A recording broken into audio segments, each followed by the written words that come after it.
Yo, Game of Thrones. Game of Thrones. Yo, Game of Thrones. Yeah. Scratch. Hi everybody, hi Itamar. So today we're talking about Jon Snow. Jon Snow, the Stark bastard, the Lord Commander of the Night's Watch.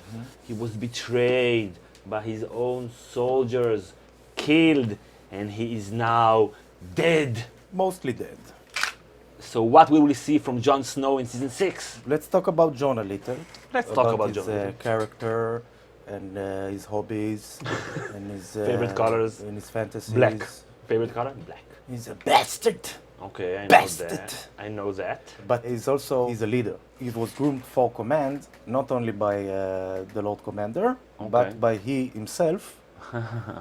He thinks long term. He has a vision for the future. That is outside the box. So yeah, he looks at the wildlings not necessarily as the prime enemy, Okay. but as people that you can incorporate and Right. give them rights, basically, Right. in order to fight the true enemy, even though it goes against all the education and the Right. propaganda about the wildlings, even the name wildlings and not Right. free folk. Right. And Derogatory term. derogatory terms. They said, no, there is a true enemy, and we need to incorporate them in order to fight this true enemy. And that's very visionary and Right. very brave and courageous of him. Okay, but on the other hand, he doesn't articulate his vision to his people, to the soldiers in the Night Watch. Yeah. He doesn't explain why he has to incorporate them. Doesn't explain the clear and present danger, and he does, and he's not that good at getting their support for his agenda. That's a very important thing in leadership, not only to have a vision, but to be able to articulate it. Especially when he owes his consistency, because unlike other lords and commanders in this Okay. realm and world, his position is as an elected official. Right. So he has, by his peers. By his peers, he has to communicate his agenda and his vision to his followers, because if he want to succeed, he could get killed. Ooh, Bold spoiler prediction. Unlike the king, let's Yeah. say, who doesn't owe the people anything. Nothing. We can't talk about Jon without mentioning the R plus L equals J theory, which says about him that he is actually a secret Targaryen.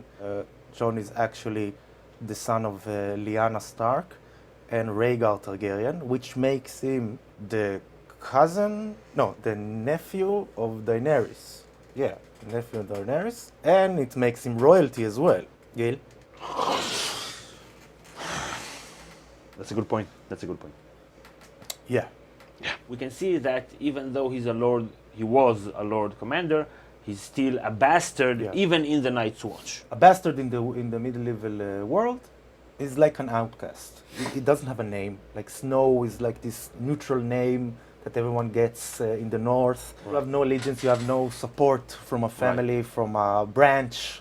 But he wasn't an outcast in Winterfell. In terms of how he felt, he was an outcast. He was part of the family mostly because of Ned's guilt or whatever. Right. But he always knew that he doesn't have too much prospect towards the future. Right. He won't be a lord. He won't be a Right. knight. He won't get He his won't own be a castle. Stark. He won't be a Stark, exactly. And it starts from the very first episode when he doesn't get a direwolf pup.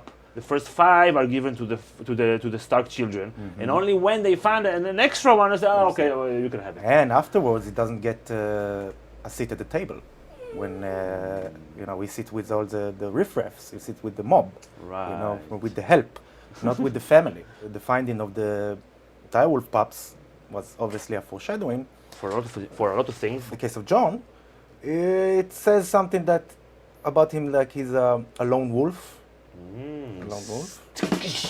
A lone direwolf. Even when he reached the wall in search of a new family, even in that situation, he was perceived at the wall as superior to his peers because he grew up in a castle and knows all the etiquette and knows how to use a sword and fight. And as a lone wolf, it influenced his leadership style.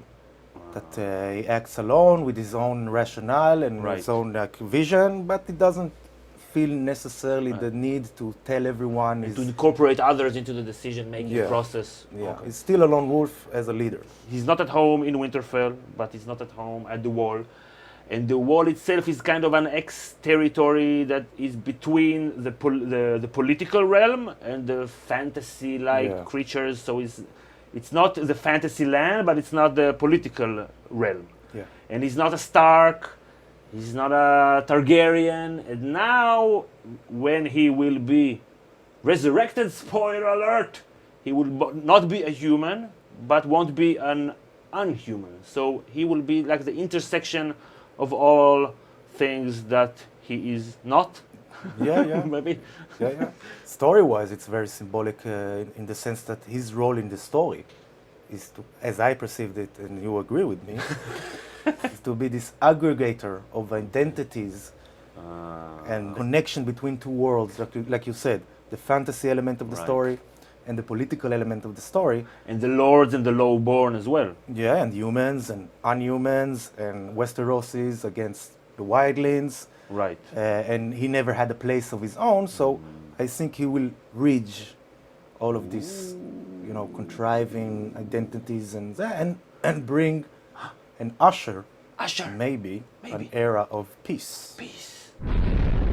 He paid the price for his vision, for his peaceful vision. And let's break it down. He wants peace. Right. It reminds me a little bit of leaders who went towards peace. Like Yitzhak Rabin, the Israeli prime minister that was shot down and murdered by right-wing zealot. Yeah, more like I see it, more like Sadat, the Egyptian president. Okay. That basically went against the entire Arab nation. Right. Not only his own people. Not only the Egyptian people, but he broke from the Arab League and the Arab nation at that time and said, okay, I accept Israel and I will make peace with Israel. And he went so far as to do a speech in the Knesset, in the Parliament of Israel. Historical event. Historical events, calling Israelis, shouting them, I want peace with you, Right, and that changed people's minds here in Israel. Yeah, and he paid the price after the peace agreement was signed and executed. He was executed. He was executed, yeah. He was murdered by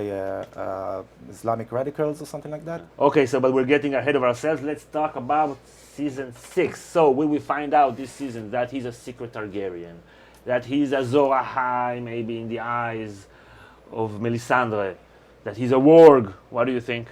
I think he will stay dead for most of the season. Most of the season? Yeah, most of the season. How many episodes do you think? I think all the process that you just described, like discovering maybe is the chosen one, this Azor Ahai character, I think that will be insinuated in this season. And maybe we, the viewers, will discover that. But this knowledge will reach the character themselves, I think, towards the end of the season. So the world will be in chaos. In chaos, because there's the wildlings and the Night's Watch. Yeah, and also Davos is there, and Melisandre is there. Right. Maybe they have. And their Woon, the giant, is there. There's a leadership crisis at the war. Yeah. When he will be resurrected, that's a powerful moment. People will have to pay, I don't know, for what they've done. Awkward. I think he will only stay dead for like 5 episodes at the most. You disagree? Yeah, I think plus minus episode 8. Let's put it on the board. Where's the board? Behind you.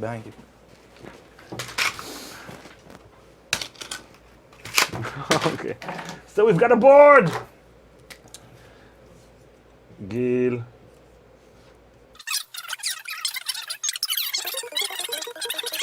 So Itamar says that Jon will stay dead for 8 episodes. I say for 5 episodes at the most. Yeah, whatever.